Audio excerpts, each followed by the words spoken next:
I am announcing to the people of Mount Kenya region that Molin luxury shuttle must be boycotted forthwith, and they'll get no customers in this region for agreeing to ferry goons to go and kill Kikuyus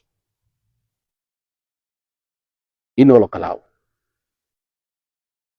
And I want to ask everybody in all 11 counties, forthwith, Molin luxury shuttle must be boycotted and should not get a single passenger anywhere because of what they are doing. I want to ask these members of parliament from this region who are being used by William Ruto to injure their own kinsmen, to beat up their own people, to overturn the will of the people, that they are traitors and they are an embarrassment to the community. Charles Karondo, Dennis Itumbi, Eric Wamumbi, Betty Maina, David Gekaria, Sabina Chege, Wamuratha, Kawanjiko, you are an embarrassment to our community. How can William Ruto fool you to organize violence against your own people? I have been told now they are regrouping. They are planning to storm all the polling stations. And I'm surprised that EFOCON and IBC have said nothing, even after polling stations have been attacked by hooded police. They are moving in vehicles in broad daylight with rifles and wearing masks, and IBC is quiet because they are part of it. IBC and William Ruto are part and parcel. And it is now clear that we shall not have a peaceful general election. I think Olokalawi's address rehearsal by William Ruto on how he can use rogue police to subvert the will of the people. I want to tell IBC, from what has happened, we'll be mobilizing the people of Kenya to call for your disbandment. You are an embarrassment to the people of Kenya. This election was very peaceful until you connived with William Ruto to cause violence. These people now have retreated to Royal Garden Hotel, where they are planning to storm all polling stations and disrupt the counting and overturn the will of the people.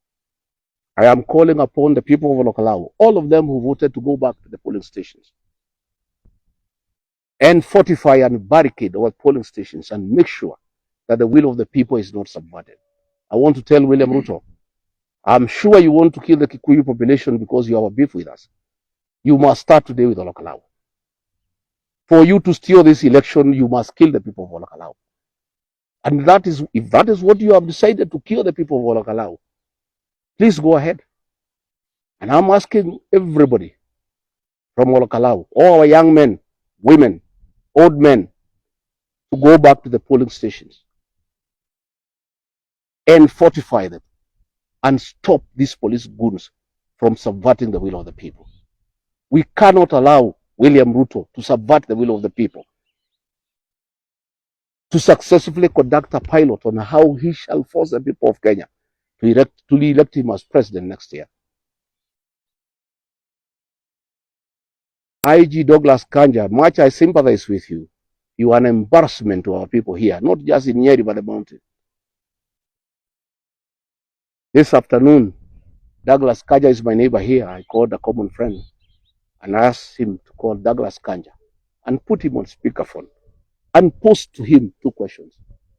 Why is he allowing William Ruto to use him to kill and maim his kinsmen from the mountain?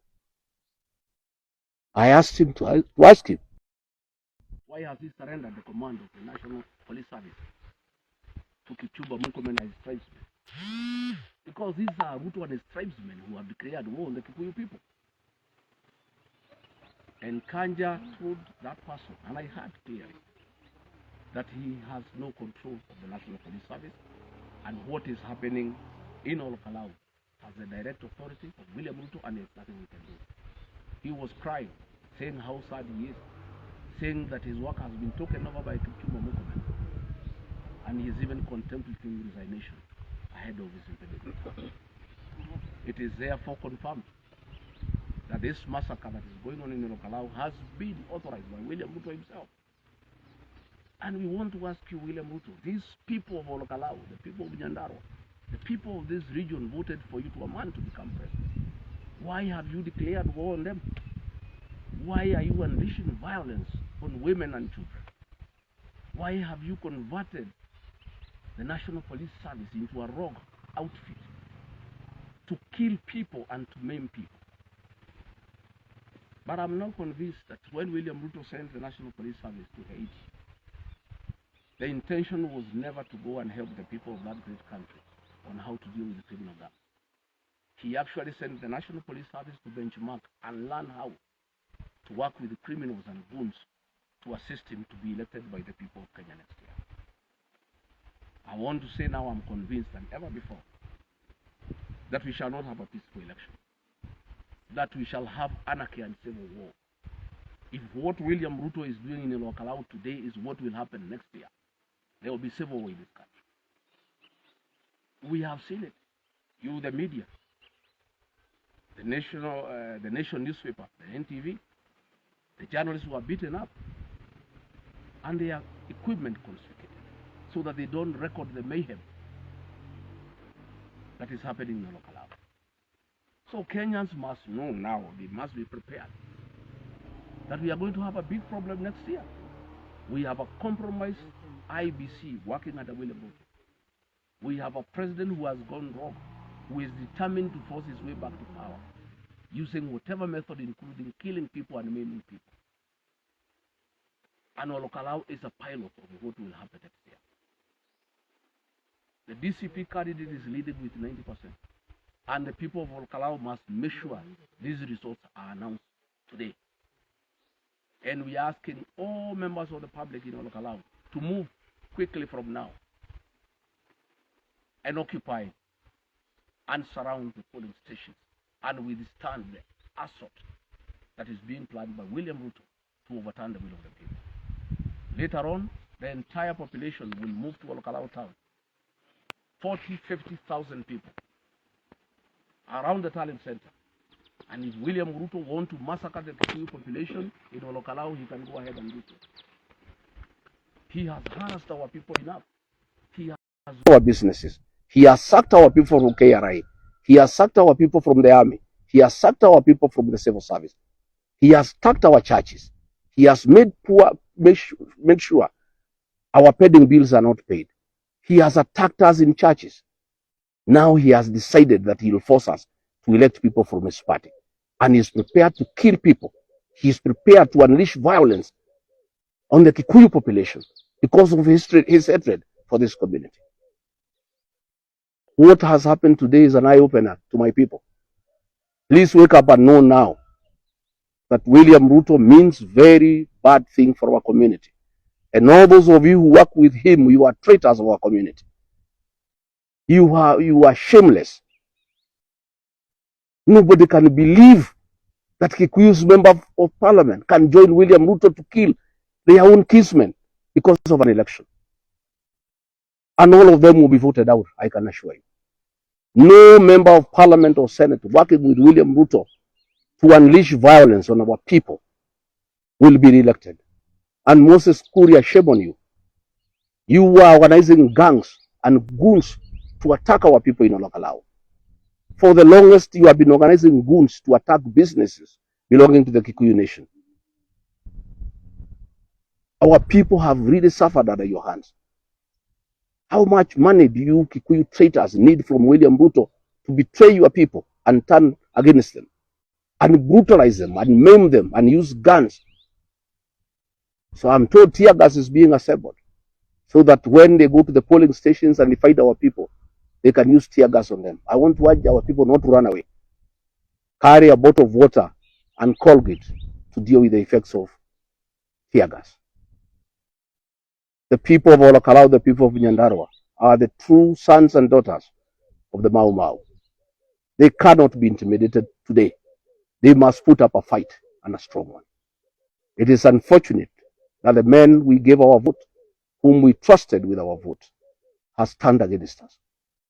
And he is unable to accept that we have a democratic right to choose whoever we want. He wants to force us to choose his candidate, and it will not happen. I'm told they want to try to overturn the results, and if they can't, they cause chaos so that the election is cancelled, and then they have another opportunity to repeat the election once more. Even if the election is repeated 10 times, the results will be the same. They have spent 14 billion shillings in projects in Kalou. People have said no. They have spent 1.2 billion bribing voters. People have said no. That is the Kikuyu nation for you, Mr. William Ruto. You don't know the Kikuyu. You are touching a very raw nerve. You have now radicalized the Kikuyu nation beyond limit. And you face the consequences of a radicalized Kikuyu nation. And I'll be calling upon this community to boycott all your public meetings forthwith, because you have declared war on the community. We cannot allow you to persecute this community further. You have done more than enough. You have done enough damage to this community. You have abused us. You have called us tribal. You have called us prostitutes. You have used all manner of adjectives to describe this community that gave you power. Now you have decided to use force, to use police to brutalize our people, using traitors from the community. Shame on them. Nobody can believe it. No other community joins another to fight their own people. Eric Wamumbi, Betty Maina, Charles Karodo, Dennis Itumbi, David Gikaria, Sabina Chege, Anu Amurada, Joguna Kawanjiko. What has happened to you? How do you feel today you are in Olokala organizing police to brutalize your own people? I can't believe it. But you deserved the only remedy for betrayal. Our people will deal with you at the ballot. I want to thank you.